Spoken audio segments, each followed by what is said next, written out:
So for those who haven't been here before, we are the destination for a critically ill child whose one wish is to come experience Walt Disney World, Universal, SeaWorld, and we provide them that week-long, cost-free vacation. Your ticket purchase today, and as well as people who bought pins, who placed bids, who bought merchandise, we were able to fulfill 5 wishes just through your attendance at the event. So I just want to say thank you so much for joining us. Also, just want to say thank you to Tony and Jason. They're donating their time to us, so we are blessed to have them in our presence and doing this for our wish families. But Tony has a lot of things to say today, so we're going to actually just go a little bit faster, and I'm going to play a quick video before they join us here on stage. Please work.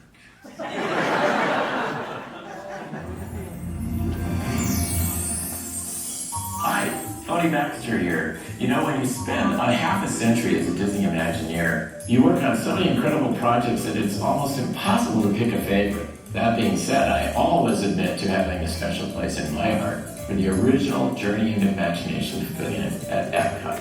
It was an attraction that brought us a real purple dragon and became synonymous with the magic of possibilities. Figment reminds all of us that one little spark of inspiration is at the heart of all creation. In honor of the 50th anniversary, I'm thrilled to confirm that Figment will soon be part of the Disney Fab 50 character collection at Walt Disney World Resort. And starting October 1st, look for his sculpture at Epcot during the world's most magical celebration.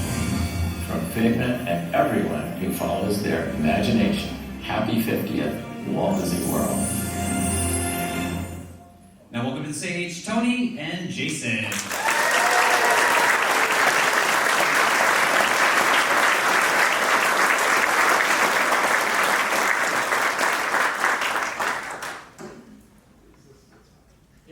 That's why I asked for yours. It should already be on. Remember, I donated my time. I didn't read the monitor. As someone with 2 small children, anything that gets you out of the house is good. Ladies and gentlemen, Tony Baxter.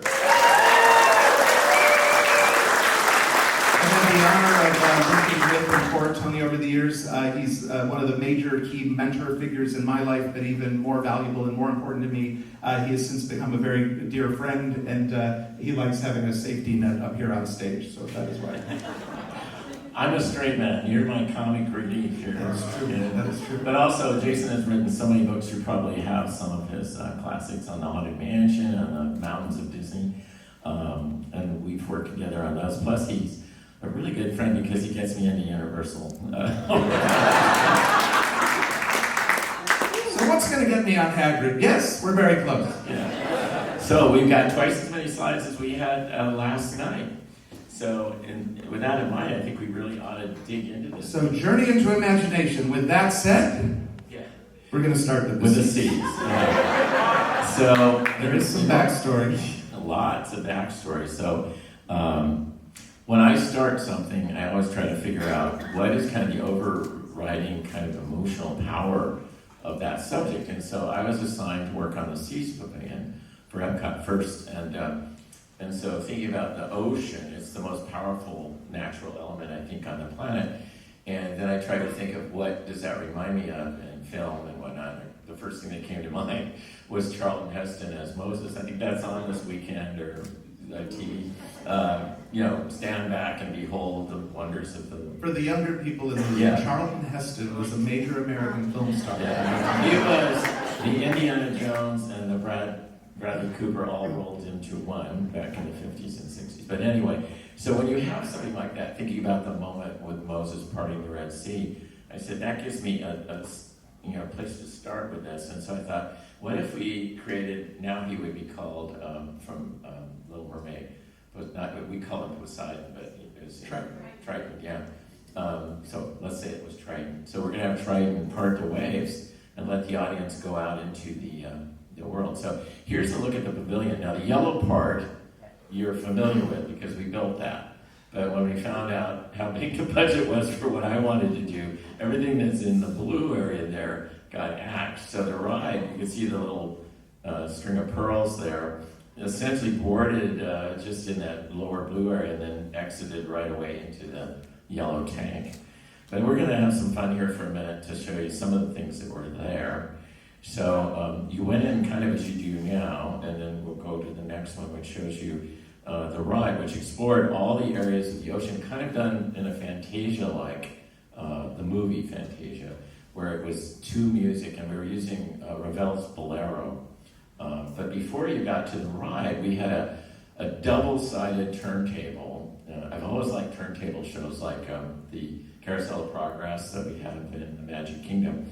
So I think maybe we do one more of those. Well, we have two more. So, all right. So here's the facade area, which somewhat resembles what was actually built.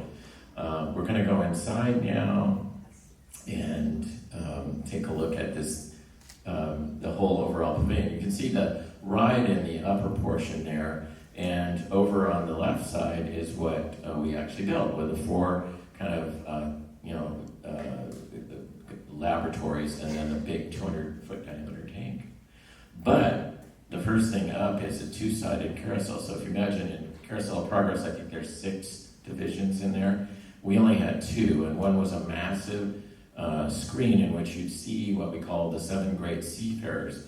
And again, with this theme of challenging and daring and power that the ocean had, here were 7 cliche kind of seafarers that have challenged the ocean and advanced our knowledge of the planet in so doing.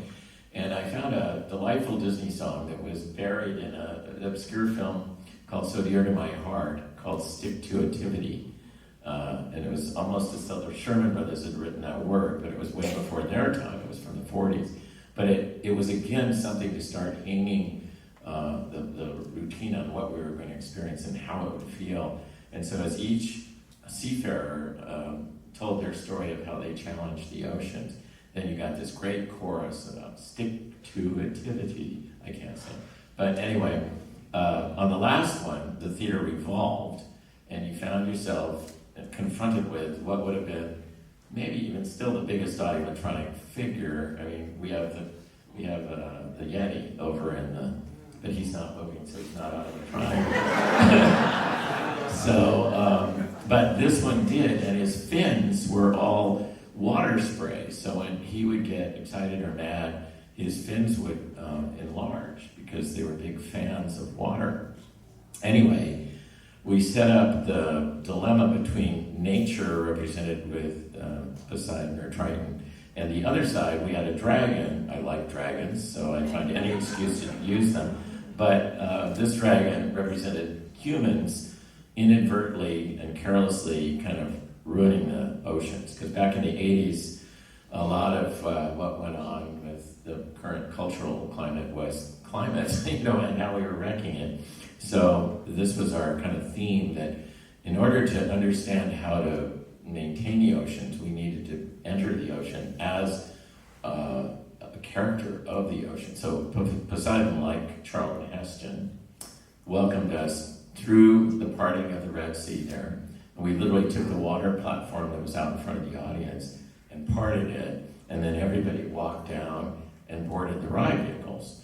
And it was kind of an on-the-mover ride, and again, set to the Bolero music as you went through the symbiosis and the food chain of the ocean, and paused in the midpoint to look at how all the beauty that we just saw can quickly be dissolved and destroyed by human carelessness. So I think we have a nasty picture here showing that. There's the next. Yeah, right.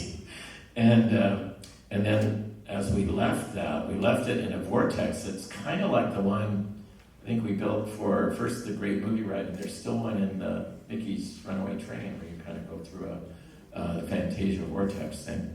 So that's what you see here. And when that cleared, the abstract kind of animation look of the beginning of the ride gave way to more realism, so that the coral reef and everything was actually built and constructed with rock work and so forth. But it was still dry. And then the final transformation was you piercing the side of that tank, and all of a sudden all those coral plants and everything were real, and you were arriving at Seabase Alpha, which is the show that you now know. So everything before that But we couldn't get a sponsor. That was the problem with Epcot. There weren't any big organizations that were into oceanography. They were all kind of in the same vein as what we have here. They were either charitable or they were nonprofit. So the idea of supporting something at a very profit-making organization was not in the cards for like Woodsole or Scripps or any of the companies that are involved in that. So I actually do paintings as long as all the people in them are turned away from the camera so that you cannot see them. So this was my first pass at that. And so we're going to now move to when we couldn't get a sponsor for that, we moved on to... Not Journey into Imagination. Yeah, we're going to pause again. We did the bait and switch. We got you here with Figment. I'm going to go to the line.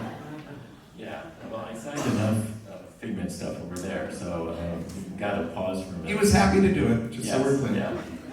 Yeah. So another big thing that I've always thought about architecturally is how do you avoid dating things that are contemporary? It's very hard.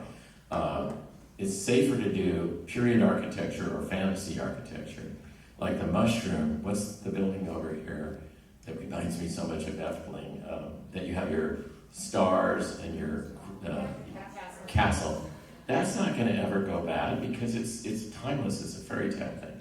So how do you do that in future world where 10 years after you build it, it's out of date?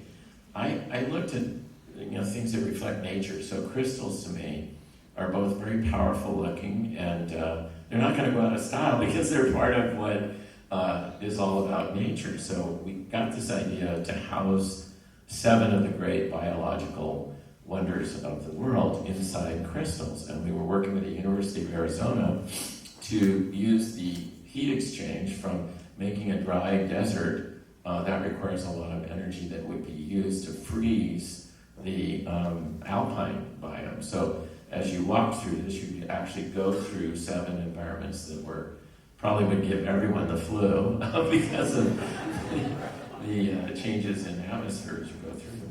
But we built a very fascinating model, which some of you may have seen at D23 a couple of years back, as they brought it out and dusted it off.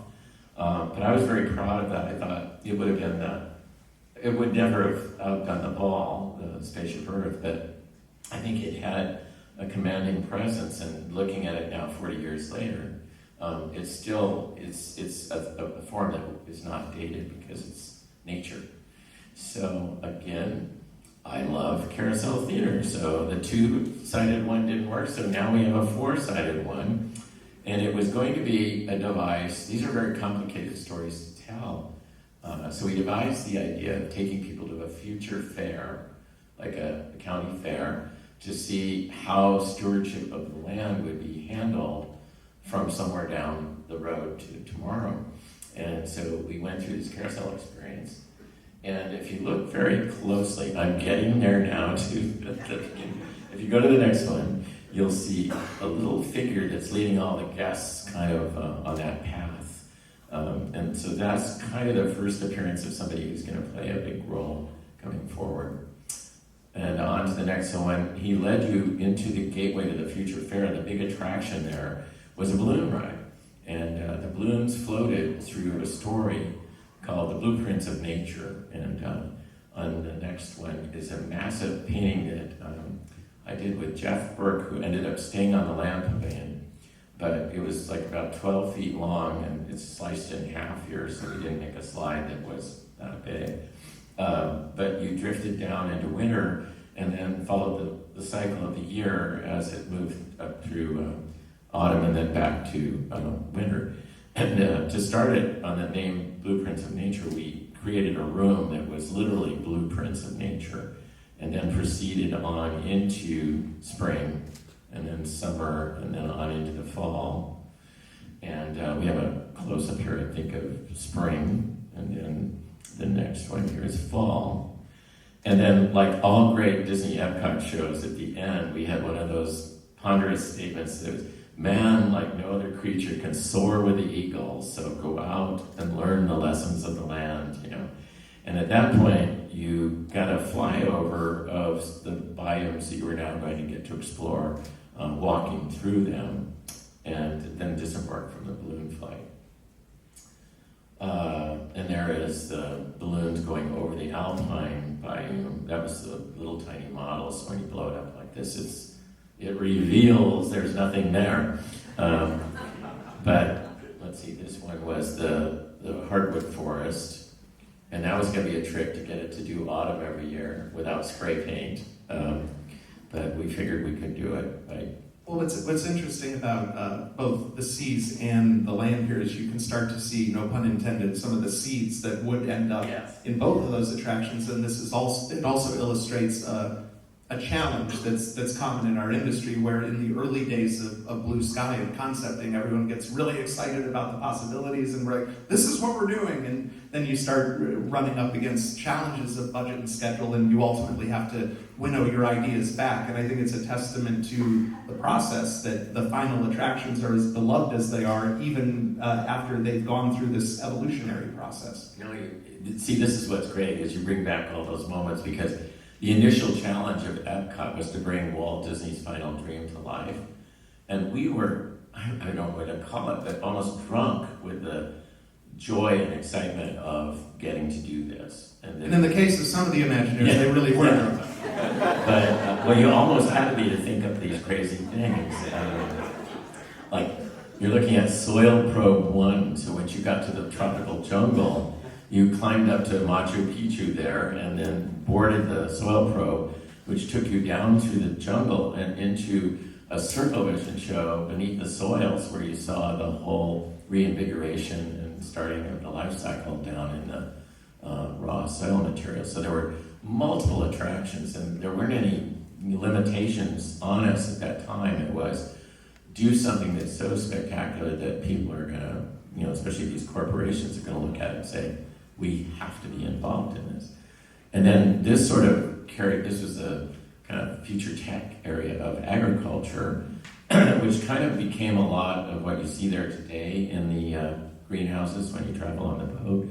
But this was our final biome, which was future, you know, farming. So, couldn't get anyone to sponsor that. We were looking for companies like Georgia Pacific that farm forests and want the public to know they don't just decimate trees, they grow trees, and it's a crop, and it's very ecologically done. But we couldn't get anyone to end up with Kraft Foods. Kraft didn't want to tell a story about nature and ecology, they wanted to tell a story about growing food. So that is how that evolved. And Tony, once again, had nothing to do. Which brings us to, Dun, dun, dun, dun. wait for it, imagination. This is what you came for. Yeah, you'll notice that the crystals didn't just happen for imagination.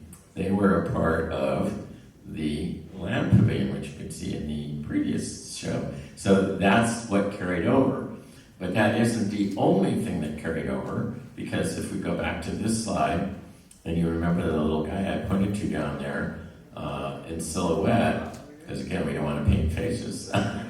I didn't do this, though. This was done by the great Herbie Ryman. So he didn't like faces. He didn't like them either, no. So, you know, he didn't die. We decided there was something really great in what we called, his name was the Land Keeper.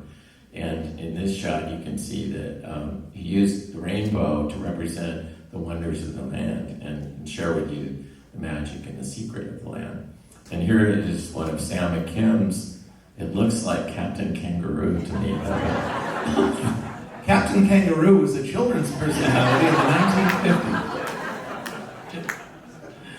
Okay, so again, these things tend to float around a lot, and we had, at the same time, we had so much going on back then, but it wasn't just Epcot, but for Disneyland we were concocting this thing called Discovery Bay, which was sort of based on the hope for success of a big science fiction film called Island at the Top of the World, which had a dirigible, and it was proposed that it was going to be the new version of 20,000 Leagues, only in the air instead of in the water. And the balloon was gorgeous. The film was not.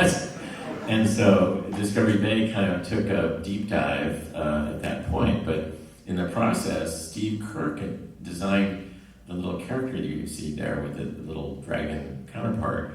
And we were now flipped to the other room where we were trying to sell the Kodak company on this idea for Epcot. They said, well, we don't see the seas or the land or space or horizons. That's not us. We're a company all about imagination. And so is Disney. And I'm surprised that Disney doesn't do a pavilion on imagination. And you could do the characters and everything. And so I ran in and got that little sculpture that Steve had done and brought it in. They go, now we're talking. This is Disney, this is imagination. And we were using, we call it Professor Marvel as a way of, again, taking a movie that we all know, The Wizard of Oz, and the character, the charlatan in that, of Professor Marvel. And we were using him so that you get the whole team to understand what kind of character this is. It would never make it to the finish line as that name, but it's an easy shorthand to get in gear. So if you look at this painting, this was a dual painting. I did part of it, but most of it was Steve Kirk. You can see Professor Marvel driving the first airship there, which has a vague beginning look to what we had in Journey into Imagination, and a very large Figment in the second balloon there. So let's keep going. In this show, Professor Marvel and his dragon would take you through 12 theaters like a sideshow. It was like going to Carnival, and the barker would say, and now if you'll step through the door to our next chamber, and so you'd see maybe 30-second little things, 12 of them. And we've never done that. I think it's still a really cool idea, but you can't steal it for Universal. Too many people are recording. Yeah. So this is one of those 12 chambers that you would have passed by going around the circle. And then all of a sudden, Kodak came back and said, we really are fascinated about this idea of doing some kind of a journey. They just said that we're some kind of a journey into imagination. And we all looked at one another and said, can we write that down? And it was just thrown out at a meeting, not as the title of the show, but just because that described what it would be. And so now we went to work trying to take poor Professor Marvel out of his carousel thing, which we didn't completely, because in Imagination, if you remember the first show, it was the most unusual carousel we'd ever built, and we'll get into that big time. But here was a first look at how Professor Marvel might fit into this. And somewhere along the line, we kept moving him around from a Victorian fellow like you see here, and we came up with the name Dreamfinder. It was really easy, just what does he do? He finds dreams, so he would be a dream finder. And so that was easy. Half the battle was over, and it was like that. So we played around with them a while, and the next, here was another variation on that with Figment. And you'll notice throughout this that Figment appears as a green dragon, because that's the way we think of dragons. And so then we moved the setting into medieval times and made it more of no, this one is not. The next one is medieval Dreamfinder. So we were playing around, where could he fit? And I was all the time resisting, again, contemporary or future, because no sooner than we opened it, it would be out of date and old. Whereas, Merlin looks like Merlin, no matter what film was done 50 years ago, 100 years ago. They all look the same. So we felt if we could keep this vintage, imagination is the same now as it was with Leonardo da Vinci. And the other thing we wanted to do is take the pomposity out of it and show imagination as part of everyone. So unlike the show that's there now, which shows you that if you smell a skunk and you hear a train, you'll become imaginative, we celebrated the fact that everybody going into the pavilion is equally imaginative, and it's what we do in our imaginations that makes the unique aspects of the world. I took my son to Epcot about a month ago, and we got off one ride, and he goes, Daddy, can we go ride Imagination? And I go, And then he goes, oh wait, is that the ride where you go through the office building? And I go, yes it is. That ended that discussion. If you're under, 25, 30, you won't remember any of the things we're going to show you. Well, what's interesting too, and this is what we were referring to about how good ideas never die and they evolve. And I'm still fascinated by that one wonderful piece of Discovery Bay art and how that one concept wound up seeding all of these other things. Because Hyperion and the Nautilus ended up in Disneyland Paris. Dreamfinder came from there. There are even elements, traces of Big Thunder in there. Tokyo Disney Sea. Yeah, Tokyo Disney Sea is totally based on that. Mm-hmm. So we had another problem that the craggy looking Figment and Dreamfinder, the way they were created, I think this was Andy Gaskell, who went on to, he was art director on the movie Lion King. So he was a great animator, but we needed to get some Disney dust on this. So we began refining the figures from this first go around. So in the next one, you'll see a little bit more Disney qualities to Dreamfinder. And then the biggest challenge we had was, what was this thing, And well, it was really easy to say, he goes around collecting dreams, he finds dreams, so he could be a dream finder. Okay, that's how that could get there. But what is this dragon, or why was it a dragon? There was nothing that we could kind of tie that all together. And so it was getting desperate, because, we were now getting to a point where we needed to really be able to sell the story. And one night I was sitting home watching TV, and it was an episode of Magnum P.I. with Tom Selleck. Magnum P.I. was a drama on CBS starring Tom Selleck. He now does the, what do you call it, the reverse mortgage loans. Anyway, so... At least we're in the 80s. Yeah. Here is the clip that defined the name.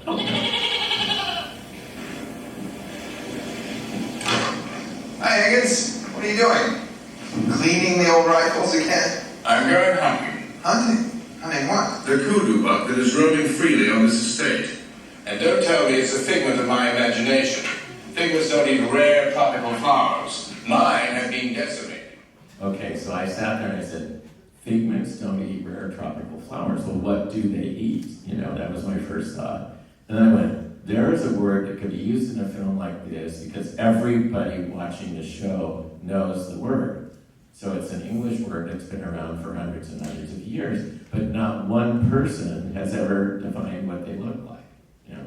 So I didn't hardly wait. I got into work the next day and I grabbed that same model that you saw earlier, put it on the desk, and I said, meet Figment. And the whole team just looked at me and they said, how could we miss that? I mean, it's like, as soon as you said it, it fit as well as it does to you today.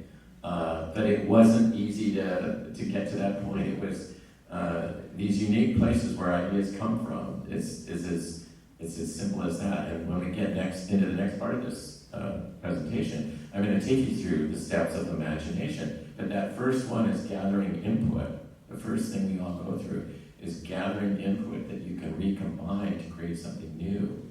And when you take a word like figment, which I call that word valuable mental real estate, and it had never been applied, and you all know what I mean by valuable real estate, because you all bought the Figment popcorn buckets for whatever they are, $25 or something. And, so you take a word that has no value, just like real estate. If you buy a property out in the Badlands here or the swamps, and you put a theme park right next to it, all of a sudden you've got International Drive, And so this is sort of the same thing, but with mental concepts. So as soon as you define what a figment looks like, you've now got a valuable piece of mental property.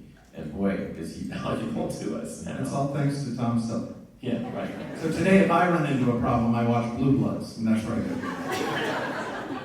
That's true. The word zombie didn't exist until... All right, so now you have this 20-something-year-old person, me, talking to the board of directors for the Eastman Kodak Company. It looked like a barrel of laughs. Yeah, they were. But you know what was funny? They had been offered the Seas Pavilion and Space, and I don't think they were offered Horizons, but those two. And they said, we like that crazy kid that came in here with the nutty imagination thing. That seems like more the Kodak. And then it was passed over to Existentio, who was old school Disney. And X gave us that softer, lovable Figment, and that pretty much crystallized it. So then the next shot, that became kind of our Bible for how they look and how they would interact. Even though I argued with John Hinch, he wanted the red beard, and I kind of liked him in the Santa Claus gray, but I lost. So It's kind of hard to argue with. yeah, it's like the master. You work with Walt, so it always comes down to that. Did you work with Walt? No. And now I use you. Yeah. Did you work with Tony? Okay. So these then go out to the sculpture shop, and there's further refinements and adjustments for things that audiometronics required in terms of the mouths and various other things that subtly changed the looks. But we ended up then with, I think, an adorable Figment in the next one. That was always my favorite sculpt right there. And Kodak was pleased because, we had the orange and yellow, and it was really easy to take it off if we lost their sponsorship. So. Figment goes to the Gap and gets a new sweater, and you're done. He never did, though. He stayed true to the end. And Well, I think that's a testament to the character, and it's like that sweater is just as much a part of him as the purple pigment. It was, You know, it was derived from and I think it worked well. It didn't feel like it didn't have Coca-Cola across it or anything. So we started this way late. Everything else was in the field. World Showcase was, you'll see a shot later on which shows the construction halfway through, and you can see Canada right behind you finished. So we were really late. So what I've got here is a little clip of our... It's the biggest promotional project Kodak has undertaken in its 100-year history. The anniversary just celebrated last year. Kodak's pavilion will be called A Journey into Imagination, and groundbreaking ceremonies for the project were held Tuesday morning. Now you'll notice a problem with the voice.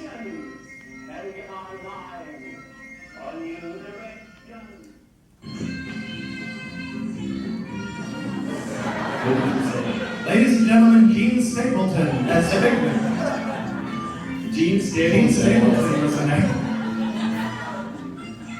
Who knows all in the family? Go There are ahead. two of the latest Disney characters made especially for Kodak's Imagination adventure. When completed, the adventure will be a 12-minute ride where one discovers the building blocks and the creation of new ideas. Kodak officials would not disclose just how much they're spending on this trip through your imagination, only that it's a multi-million-dollar investment, just a part of Epcot's overall $800 million price tag. Whatever the cost is it all worth it? With the millions of pictures they expect to be shot, Kodak thinks so. Today you hear 800 million, you're like, oh, I'll take two. Yeah. You realize that's less than Galaxy's Edge. A lot less. Yeah. So Kodak did reveal that 6% of the photographs taken before digital in the United States were in Disney parks. So that was pretty amazing, actually. And we joke about the voice, but it reminds me a little bit of the early concepts of the Haunted Mansion, where the Raven was going to be the narrator, and the reason that went by the wayside was because it was annoying to listen to. It was just a screeching voice. And the actor who read the script and goes, caw, caw. He took the coward's way out. Caw. Thanks for coming in. Well, we had a problem, and I think it was that day when we were all standing out there watching this, exciting for us because it meant it's really going to happen. And then on came the screeching Gene Stapleton voice, and we went, what's he going to sound like? So we thought we'd cross that thing with his name is Figment, Now we have this problem, well, what does he sound like? And we interviewed so many people that were brought in. I think that tiny print thing, which you probably can't read, was an open invite to anybody working in a Disney company to submit their tape samples to see if we could find it. And ultimately, Randy Bright, who did the American Adventure and was head of all the film projects at Epcot, I said, Randy, I've had everyone from Connie Stevens to, every actor. We sit there and we look at the Figment drawing and it just doesn't work. And he said, have you thought about bringing in a little person? And I said, no, why? He goes, well, maybe the sound that would come out of a creature that's only 2.5 feet tall would be vocally similar to that way. And so we brought in Billy Barty, who's been in a million films and is an actor, by the way. Billy said to me, he said, everyone thinks that everyone that's a little person is an actor, and that's wrong. I'm an actor.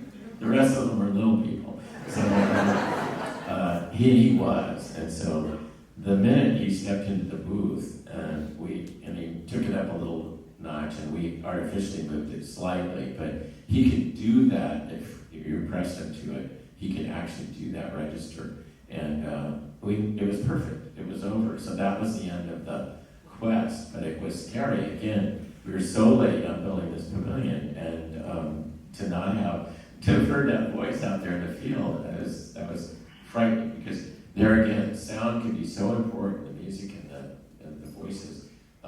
They're what you take home, what you hear over and over again in your mind, and if it was, absolutely horrific like that. And to be fair, it was not actually Gene Staples. No. We were just, Yeah. Does anyone know the current voice of Figment? Dave Goelz, also the voice of Gonzo from Muppet Studios. Yeah, that's the current voice. I didn't know that. I did a touring show about 20 years ago, and we used the Journey into Imagination song, and I got to re-lyric it to talk about Mission Space, and we had Figment, and so we had new lyrics for Figment, and it was Dave Goelz. And it's funny, because if you listen closely, you can actually hear a little Gonzo in there. Well, that's interesting. So we're going to continue on now into going back to, I'm sitting in the middle of the turntable. I told you this is the most unusual one we ever built. It had 5 rooms, all showing the same show. So in all the other carousel shows, you progress from the 20s to the 40s to the modern times. But in this, you traveled with Dreamfinder while they gathered the input for imagination. And how are we going to do that? Again, everything we do at Imagineering brings with it challenges that have never been done before. And that's, I think, it's a fearful thing, but it's also very rewarding when you crack it and it works. And so the whole idea of pre-computer really, or digital technology, to build a room where the ride vehicles are in sync with automatronic show, which is in sync with a static projection show that it encounters as it travels around the perimeter of this thing. Everyone is sitting there going, would you say that again? I don't know what you're talking about. And in the back of my mind, I could see how it would work, but it took so many, checking off the boxes to where we finally got this thing to do what we wanted. And the reason why, every ride that you go on, falls into a category that Mark Davis coined for Pirates of the Caribbean. He said, rides are not beginning to end stories. They are encounters with scenes that you fall in love with, and you remember this scene and that scene. Kind of like at a cocktail party as you stroll around and you hear this thing going on and you hear that, but the first scene isn't connected to the last scene or anything in between. It's all just enjoyable elements that you pass through. But everyone tries to make stories out of these things. And because of the jumbly noise pollution in these rides and the distractions of you being in motion, it's very hard to keep your brain on what's going on. So we solved that by linking you with this moving vehicle with Dreamfinder and Figment, and then you heard the song and the story for 3.5 minutes before the ride went traditional from that point on. So the process that we had in that circle thing was the gathering of input for imagination. So while they were in motion, they gathered music and sounds and colors and rainbows and everything else that you could put together in your brain to make new things. And then the next area after that was the dream board, which is kind of a metaphor for your brain, where you store all this stuff, or you store it on a computer now, or wherever you may collect ideas. A recipe book is the dream board, where you go to it, and you open it up, and you find a recipe, then you add something special to it that makes it your imaginative version of that recipe. And then finally, it is combining all those things to the final products. And it can be as simple as a birthday cake or a rocket to the moon. It's the exact same process of gathering, storing, and recombining into new things, which took us 6 months to arrive at something simple like that the Sherman Brothers could turn into a song. But, you know, it's quite profound, and you can't violate it. I can't think of anything that's done by human beings that doesn't go through that process, as you're all gathering input from me right now.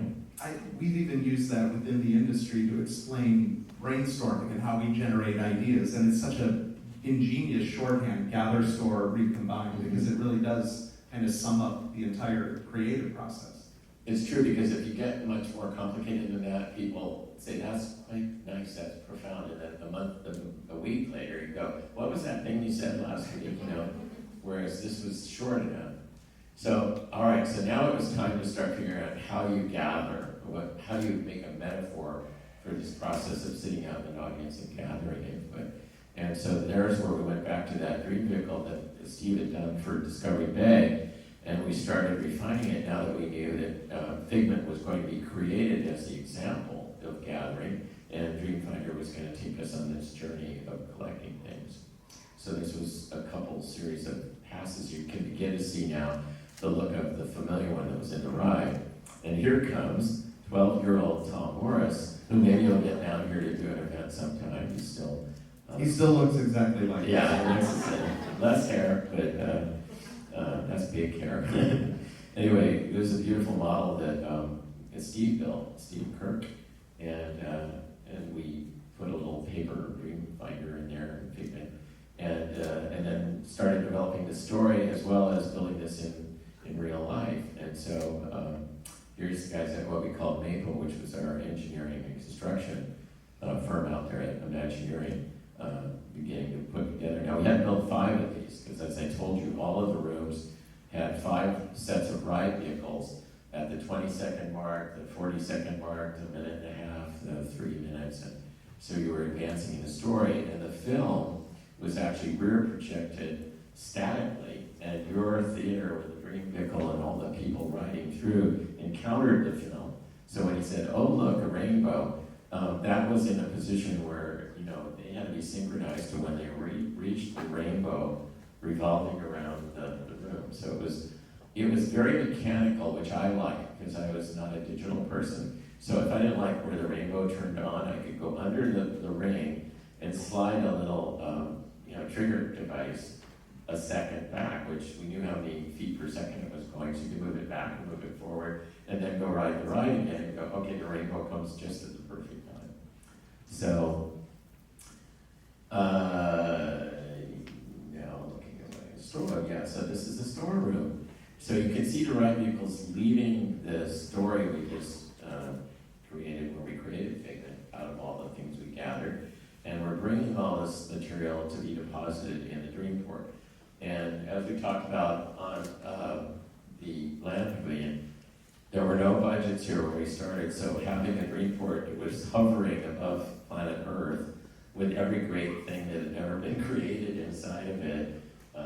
The stored cumulative knowledge of all humankind was possible. Yeah, like we can do that. So these are pictures of what that Dreamport was going to look like originally. Unfortunately, we didn't have the budget to do that, and I think we started to realize finished items like the Tower of Big Ben and so forth aren't what imagination is about. Those are the cliches, but we want to bring this down to a more homespun level. But I can't believe we put Spider-Man in there. You owe us 75 cents. And this is back in '82, so what a prophecy that we had that we realized Marvel was going to be part of this thing sometime in the future. But anyway, this is a first look at how, in the world of literature now, we've stored the things, and we take the letters and the words and the things that make up the building blocks of written language and combine them to make visual ideas come out of how you arrange those letters. So that was the task of the area devoted to literature. And then this one is music, and how notes like letters are on a page and where they appear on a page and how closely related they are is the tempo and the speed and the storytelling of music. And in art, we work with Austin Wood, who come up with this way of using polarized lights to create paint and color that would transform and change. So this was really an extreme piece of art that was on display at the gateway to the art area here that you see. And all the colors that are revealed there are constantly transforming, and other creatures and things were coming out of this art as it transformed. It was really spectacular. Also, looking at this, you can't help but think how daunting it had to have been to take such a gigantic, abstract concept Yes. as imagination and try to boil it down into something that people could grasp quickly on a ride. What was that process like in terms of what to include? Well, you just brought up something I missed completely, but all the other pavilions, I'm volunteering my time. that's great. Because if you think of land, sea, air, communication, all that, that's pretty literal. You can go to a book and find out what are the energy sources, what's the land, the different parts of the land. But what is the landscape of imagination? It's like, we don't have a book.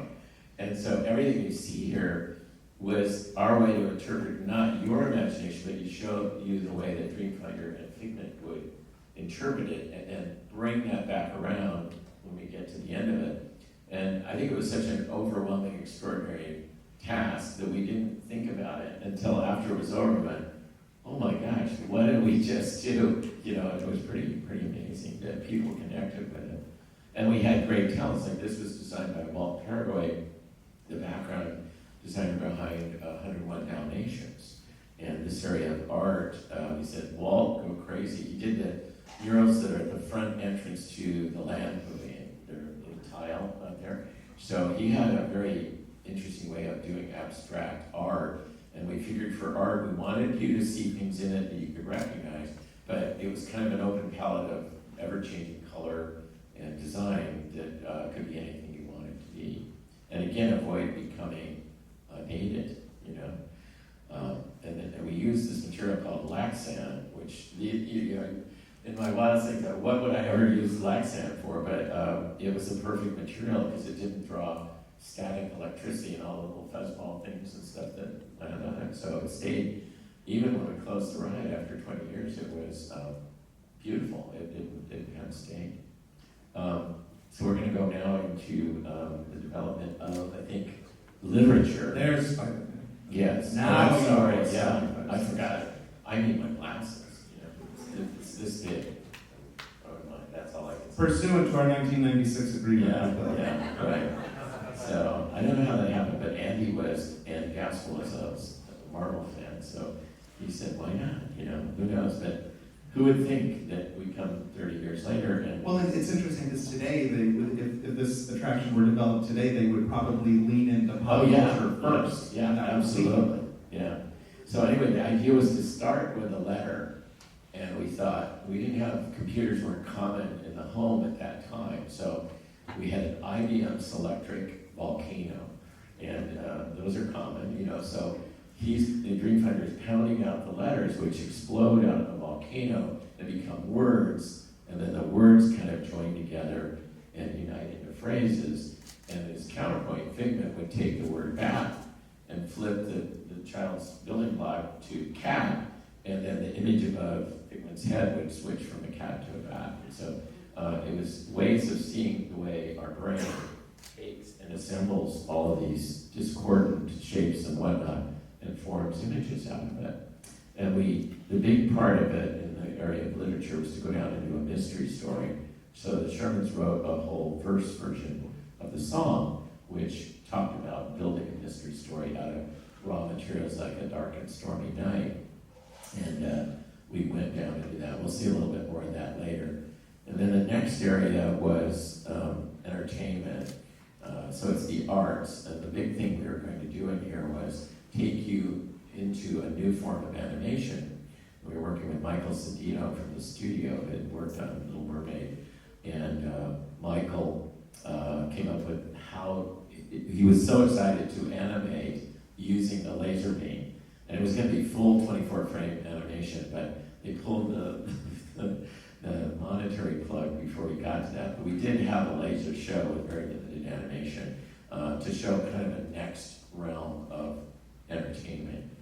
And then Kodak, being a company that's into silver halide crystals, which is the basis of photographic film processing, kept bragging us about, they would every day we'd finish all this artistic and how imagination is so beautiful, and they go, what about science? And, are you going to talk about science? What about science?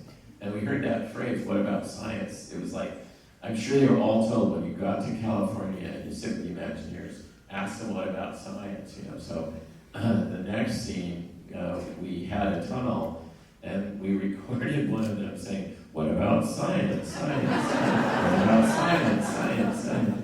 And we went down into Dreamfinder's laboratory. And this was another area I had a hard time explaining to our team what it was going to do. But this was a tribute to Kodak and cinematography, in that the camera has allowed us to see things that are too small and too big for the normal eye to see, or too far away. And it's also been able to slow things to the point where we can observe them and speed them up, so we can see something that takes years to unfold happen before our eyes. And so to demonstrate to Kodak what we were talking about, we filmed a ballerina doing a real-time ballet in a water droplet that would have crescendoed in a microsecond against the sunset, which would have been too slow to observe. And we made it all work together in 10 seconds. So the splash came up, she did her pirouette, and the sun sank all together. And I said, that's thanks to Kodak film. And they went, sold, So then we had to interpret that into this room and create a space where he could wind the dial and time would escape, and we'd see crystals changing or minerals changing to crystal shapes, and outer space and inner space, and planets going through growth cycles and whatnot. And so they were very pleased with that. And then we ended it back on the last slide, where Figment now jazzed on this, because he was like a 5-year-old kid, drunk on all this exciting stuff, and I want to do this, and I want to do that, there's not enough time, and so we ended in a room surrounding him with all the dream figments, doing anything a little kid would dream about doing. And then at the very tag of that, we said, what about you folks? We're going to invite you now upstairs into the ImageWorks, where you'll get to apply all the things you've learned about imagination. So there, now we are on the outside again.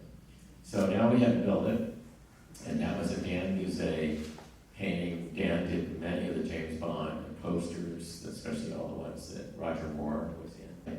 Finally, Tony had his crystals, and we sold that to Kodak, because by chipping the top off, if you notice there's a little angle at the top, it exactly looks like a silver halide crystal. And so we said, your pavilion is giant silver halide crystals. And they bought that. Yes, they did. It's kind of true. I mean, it could have been just a regular pyramid, but I kind of, I learned that from Walt. Whatever gets you the check. Yeah, and Walt picked the Matterhorn for Disneyland out of all the mountains. And why? Because at the top, it's kind of like crooked and bent off like that. So when you look at it, that's the Matterhorn. And I think today, this is awful to say if anyone's from Switzerland, but I think more people recognize the word the Matterhorn from Disneyland than the actual Swiss Alps. But anyway, so our pavilion has silver halide crystals. So we were racing the clock to get there. There was no denying that the park would open on October 1st. So I think the next shot is where you can see, if you look behind, you can see Canada with all the rock work finished and painted and everything. And here we are still in the dirt over here. And so it was a race. But we got it partially there for opening day. So we're going to, I think, this is inside right. This is the dream port where things are being stored. Actually, they're being uncrated in this picture, placed in there under this screen to keep them from getting the dust. One quick question though about this being a late ad. Was the company, was Imagineering aware that you weren't going to make, was there ever any chance of making opening day on October 1st, or did you know it was going to come late? Well, everything about Epcot was making it possible. So if we had ever said, oh, we're not going to make opening day, it would have been a disaster, because we did get the 3D film done. But does anyone know the filmmaker Michael Jitloff? I have a film that was done for the 3D theater star that Michael filmed, with Dreamfinder, doing this whole apologetic thing like, oh, we're too late, Figment, we're not going to make it. And they're running through the warehouse while they're filming the movie, showing you little bits and tidbits of that. And they were planning to run that on opening day, but we got the film completed and it was there. And between that and the Leaping Fountains, those were the two elements we had for opening day. And the press was all over that. They said the 3D movie and the Leaping Fountains is the surprise hit of the whole thing. So that was without the ride and the Without the ride and the image work, yeah. Yeah. I mean, Reader's Digest, Time Magazine, it was pretty incredible, yeah. Because that 3D movie, I don't have anything on that much, but it was amazing. And that had a Sherman Brothers song as well. Yes, Magic Journeys. And it was the first ever 3D digital photography ever done. It was the same exact year that Tron was being made, and they had rights to the computers before we got, any time. But there's still the word Kodak coming out at the beginning, and the dandelion blossoms and the eyeball. Those were all the very first 3D digital film ever. Okay, so back to, again, here's a shot of them installing the mystery storybook that we went down into Figment's night here, which was a pretty cool thing. And that's Ted Seberg, one of our model builders, building the grand lobby where you go upstairs into the image works.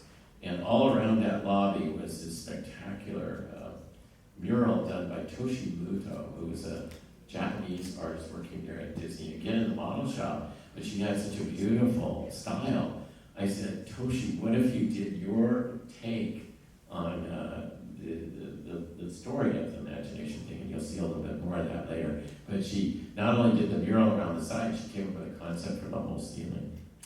And then this was a look outside the pyramid, which if you're a Disney Vacation Club member, you can go up there now still. But up there, the big event was the Image Works. And this was kids like Figment had gotten giddy about the ride and trying to do all these amazing things. So we created a place that invited them to get to do all these things called the Image Works. And probably the most famous thing there was the Rainbow Corridor.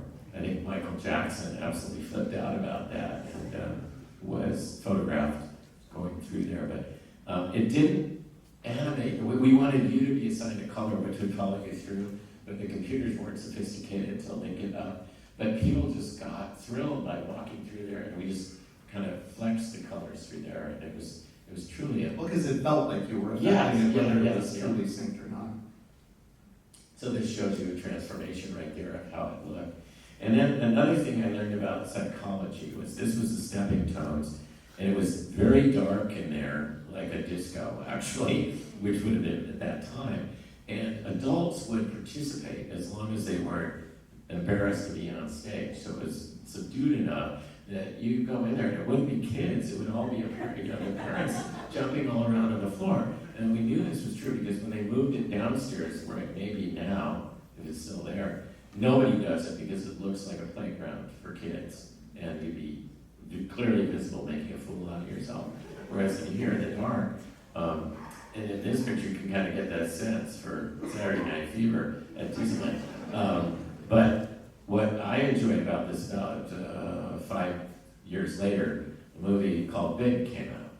And in it, there was a piano at F.A.O. Schwartz that definitely, whoever came up with that had been to Epcot. So this was the first time you could paint, which we all take for granted now. Even your phone has digital paint in it. But this was a big deal to give people a paintbrush and let them paint digitally on a monitor. And that was the first time that had ever been done. And Kodak was one of the leaders in digital technology.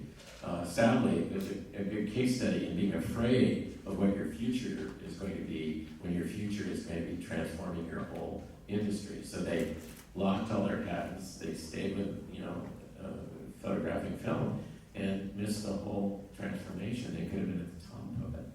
So here's a little fun thing. This was Dreamfinder School of Drama.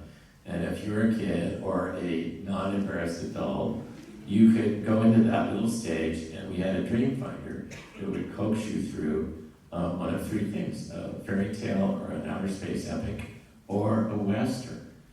And you let's see if they get it. Yeah. Dreamfinder was portrayed by someone you may know. So we'll run the piece and then you get one more picture.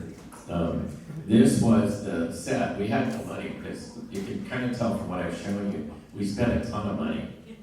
And you want to film 3 movies now with the full cast and everything. So we went to a non-union studio and we got Disneyland to bring all their entertainment employees up and all their costumes and everything. And we filmed this across from the Disney studios with Disneyland employees and our own group from Imagineering. And all the set pieces were from Disneyland Entertainment. And that was how we did these 3 shows. But and if you look behind the bar, you're going to see a character there that you'll recognize right away. But in the film, we used Dreamfinder to coach the kids that would come up on the stage. But before we put it in, the whole team, myself included, that worked on this, wanted to do it and test it out. So I found, this was just this morning, Stephen didn't see this. Stephen is here. Stephen Bagnini put this show together as well as the Big Thunder last night. And I'd like you to give him a round of applause. From the Walt Disney Archive.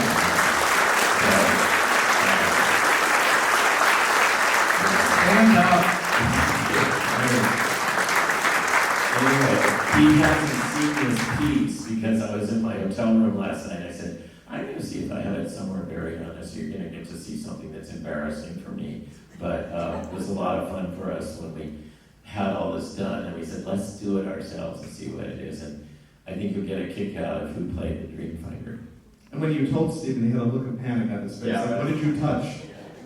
Okay, so let's see if you can recognize the actor who portrayed This runs about 3 minutes. Oh, hello there. Welcome to the Dreamfinder School of Drama. With the help of this magical blue stage and your imagination, we're going to travel back to the days of the Old West. Well,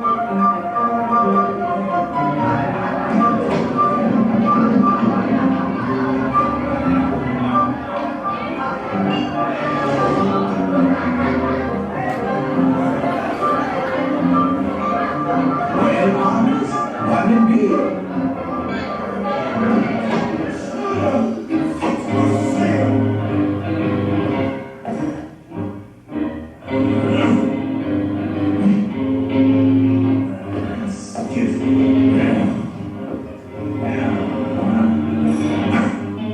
You better not stir up any trouble, Sam. These here hombres are new deputies. Deputies? They don't look so tough to me. Let's see how tough they really are.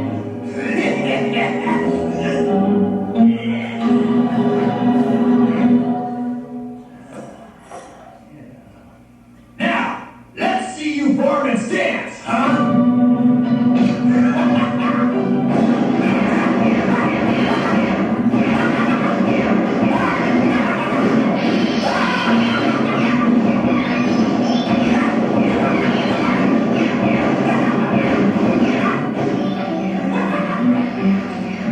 This calls for a little imagination.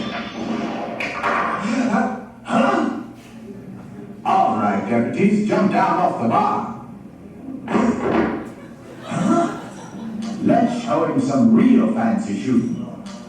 Get out your 5 shooters and let's have at it. Nice shots! Keep shooting! Use your 5 shooter! Woo! We're not quite yet. Keep on shooting. Nice shot. Good one. That's the way.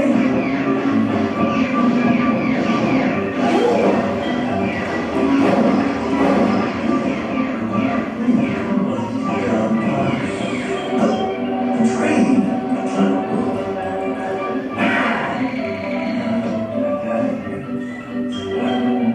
Not bad for new deputies.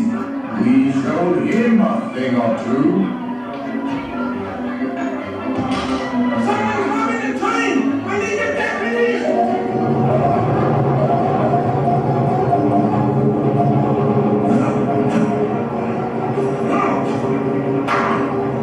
Counter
couple of future film stars in the group. Thank you very much.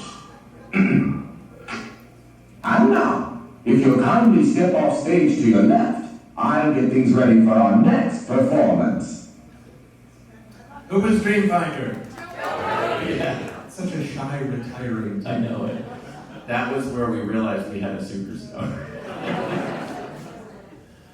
So there was another part of opening day that, as I mentioned, really gathered the imaginations of the world, and it was outside in front of the pavilion that wasn't fully open, and it was a garden of water. And we had an upside-down fountain that you're looking at here, and some pop jet fountains. But the one that really stole the show was what we call the LeapFrog fountains, which now I think are in every mall and every, what do you call it, science center and every place in the world.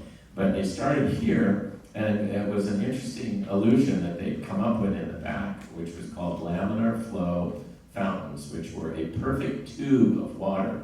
And it was so perfect that you could have made it out of a plastic rod. And Mark Fuller, who went on to create Wet Enterprises, which did the Bellagio fountains and was developing this, and they said, it's amazing, but unless you stick your hand in it, you don't know that it's water. It's so perfect. And he goes, but that's the point. It took so much effort to make it perfect. And I said, but so there was a spoon laying around, and I stuck the spoon in it, and it broke. And so then the thing jumped, because you cut it off and it ended, and while we're there, and I said, there's something in that. Maybe we could animate it. And so they came up with a valve that could perfectly slice it off and start it again. And so we came back and said, now what if you linked 8 or 9 of them together, so when it lands there, that one takes off and it goes there. So what we inadvertently did was the first time this commodity water that's a part of all our lives and something we rely on to live, suddenly became a character. And I think when you look at the little girl's face there, she is wondering what that water is going to do in the same way that a Figment is doing something that Figments had never done before. And I don't think we knew what we had. In fact, operations said, we cannot open with that thing because people are going to get wet and they're going to slip in the water. And we said, we don't have enough open on that day. We have to have the fountain. Okay, 2 weeks and then it's out. And of course, in 2 weeks, it become the runaway hit of Future World. So it's still there today, and it's now just about everywhere on the planet. And we were very pleased to have introduced that caught so long ago. So finally, we had our official opening day, and they did run the ride on the 4th of December, but it was manually operated. And anyway, last time we had someone that think that it was there at opening, but literally the ride was not computer controlled for that 4 hours. So we had every 20 feet along the track was someone with a garage door switch that could shut it off. But it ran for that whole afternoon, but it wasn't until '83. So we're officially now into the 40th year of the ride that we opened. But here's that opening day with not a much better Right at the start of everything that's new, one little spark lights up you. Oh, hello there, so glad you're here. I am the Dreamfinder. Now you probably don't recognize me, but I'm the spirit of creativity, the joy of innovation, the thrill of inspiration, and the collector of the sparks of imagination. You see, Figment, every new idea can lead to even more. That's the beautiful part, Figment. It never stops.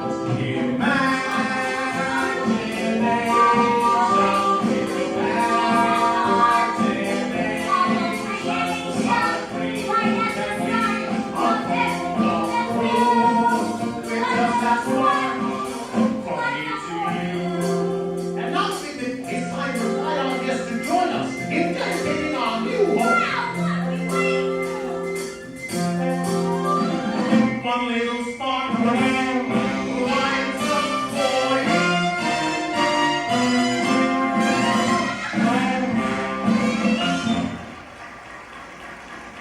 So, as I said, On this 4th we were way beyond that we were able to do that. And that was to satisfy Kodak, because because they wanted to be in the opening year. They didn't want to say Kodak came later, so it opened in 92. And people did ride the ride in 92, but very few.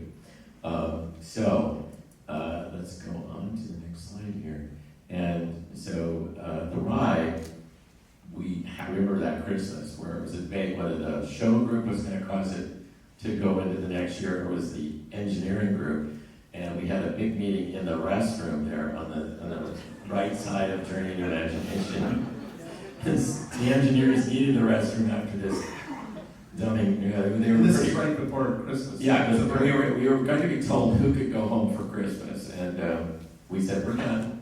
We'll come back in and light it, and do the fine lighting, but we're ready to leave. Great, okay, engineering, no. And they goes, guess where you're going to be spending Christmas? And so they stayed behind. So anyway, so we got to the final point where we opened the show, and we had the ride running. And here is kind of a journey of the ride via the mural that I mentioned that Toshibudo drew. So in the first part, you see the collecting of ideas, and then we go to storing them into the dream board and making them into the various components.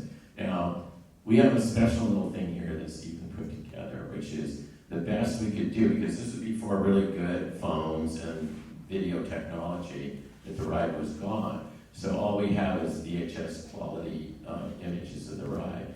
But he was still able to take the original soundtracks, artwork that was used that you've seen in what I've shown you already, and put it all together in a pretty good approximation of what it was like to go on this ride. So for those of you that are under, say, 28 or 29, you've never been on this ride before, and it was, I think, truly, it was never lower than the #2 attraction in Epcot, and I think it would have been #1 if it were in the ball. It's just, you're not going to go home and say, no, we didn't go in Spaceship, or, but here it is.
It's red and gold from autumn flowers, purple and blue from twilight hours, green summer hills and rainbows play a part. A painter's brush, a work of art. It's red and gold from autumn flowers.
Oh, there are so many pleasant and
creativity combined to make dazzling new images.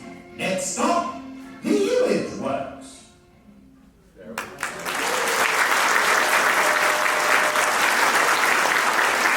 from the imagination of Tony Baxter and his fellow engineers, journey into imagination.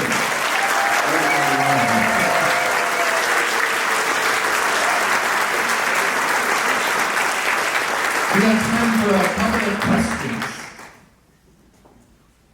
Yes? Yeah, you. Well, first of all, thank you for doing this. It's been lovely. And my question is, some of the things that you talked about today, such as the biomes, the unbuilt biomes from the land, and also journey into imagination, I think would have been adapted for Westcott. Yeah.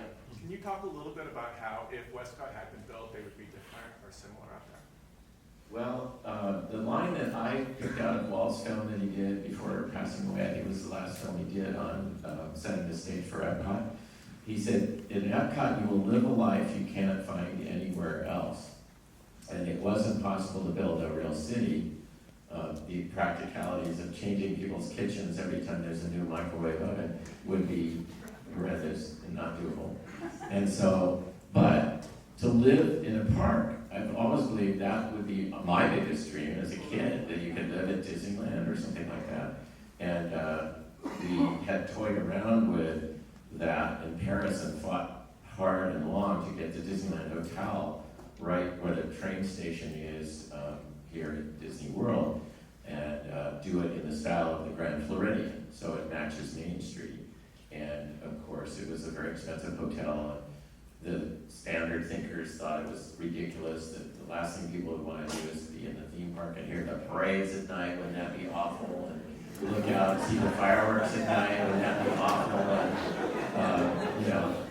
And so we opened, and of course it was the most popular thing. And even during the when we had a depression back in the 90s, that hotel was sold out, whereas they were reducing the operations of the other hotels. But so it proved that living in a space, so Westcott's main feature was you can live a life you can't find anywhere else. And we did a film, someday I'll show that, which was a typical family coming to Westcott, and they ended up staying in the French hotel in Byrne Park Hotel. So if you imagine the French pavilion going on back to where they built Remy just now, that would be where the rooms are. They would all look like that street where Remy is.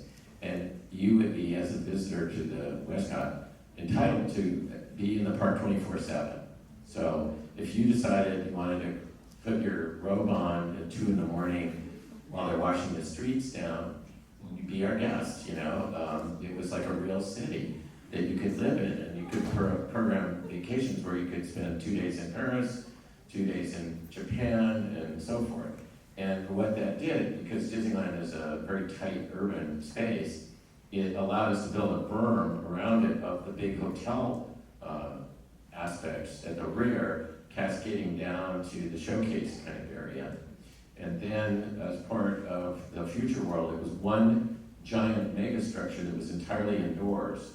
So the showcase was 3/4 of the park, and the final quarter was this very symbolic building that housed, I'm going to get this wrong, it was imagination and nature and science, I think, were the three areas where we would then integrate the subjects that are here. But because it would be more of a warehouse construction, they could be ongoing and updated in ways. So we had imagination in the human part of it, and then the nature thing had land and seas, and then the technology part was things like, you know, horizons and whatever that would have gone technologically. So it was a really great concept. I think it would have been terrific, but you know, as all things, management changed and their interest level in a very big budget project had gone away at that point in time, so it never happened. But I still think it would be wonderful to live in the World Showcase here. And it gets harder and harder to do that because they keep building more stuff behind it. But I would love to spend a week in Japan and, you know, in Norway, and wouldn't that be great? And have free reign. Because I get in here at 11 o'clock by the time I check out of the airport, you can't eat anywhere on property. You can't. The only thing I went to the last when I got here was a McDonald's, and it's all automated now, so no happy faces, no yellow and orange Figment sweaters on, and I got my ticket, and it was a half an hour before my cold burger and fries came out. I went, oh my God, this is just, to have a place you could go to that was 24/7.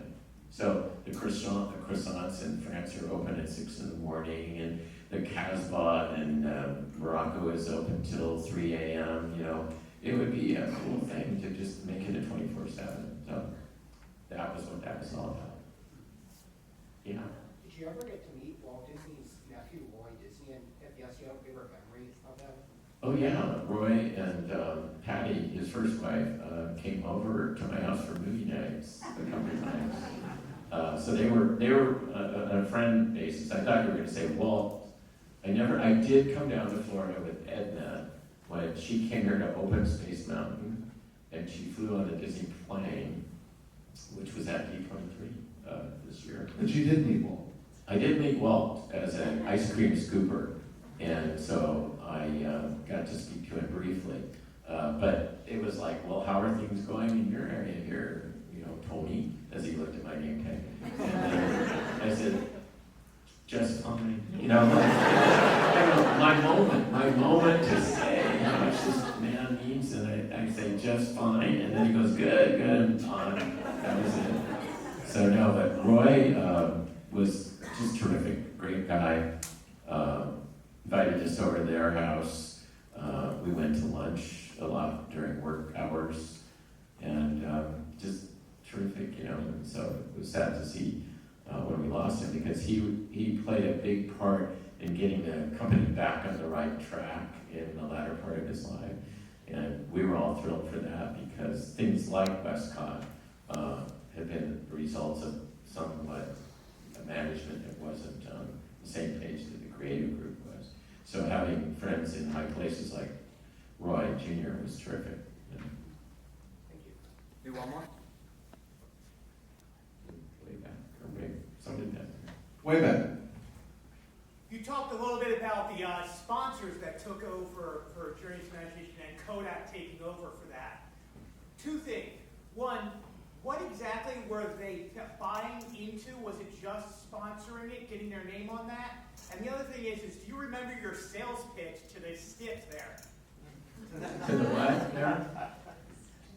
My sales pitch to what? To the Kodak company, to the stick. Yeah, it was very much of a partnership on those. That's why when Kraft Foods came in on the land, they did not want to have anything to do with ecology and land preservation and all that. They wanted to show the production of food in the future. So my concept was of no value, but in Kodak, they wanted to do imagination. And they were right with us. And Bob Gibbons, who's still a good friend of mine, moved out to California now from Rochester and retired there. And we talk all the time. Bob was their assigned person, and he was actually, I would say, they were more supportive of Figment and Dreamfinder than Disney management, because the edict did come out that there were to be no major characters in Epcot. It was to be scientific, and Future World was to be, serious. And well, things have changed, but at the time, Figment and Dreamfinder were really pushing the edge. And I remember in the publicity material that Disney would generate, they would have a very serious voice going, you will see subjects like transportation, communication, energy, and other great topics. And it was sort of like, and other great topics.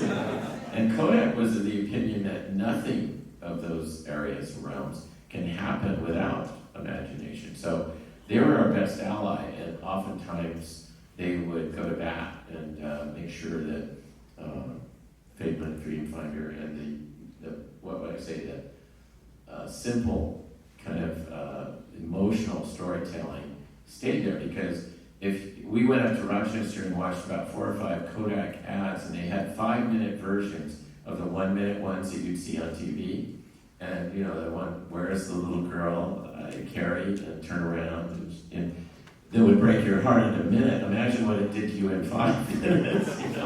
Everyone was on the floor. They really understood the sense of their product extending imagination to everyone and making everyone imaginative. And I think that was the best present we got, was to have a sponsor like that. And I think that was true in a lesser way for all the others, that it was a different time where today all the marketing is done on the phones with the ads that drive us crazy. But at that time, there was a commitment by the industry to be a part of something physical. And you can't do that today unless it's like a beverage company that their product is clearly connected with being in the space. But it's hard to get a physical sponsorship today, but it was wonderful. Well, Thank you so much, Jason and Tony. Let's give them a round of applause.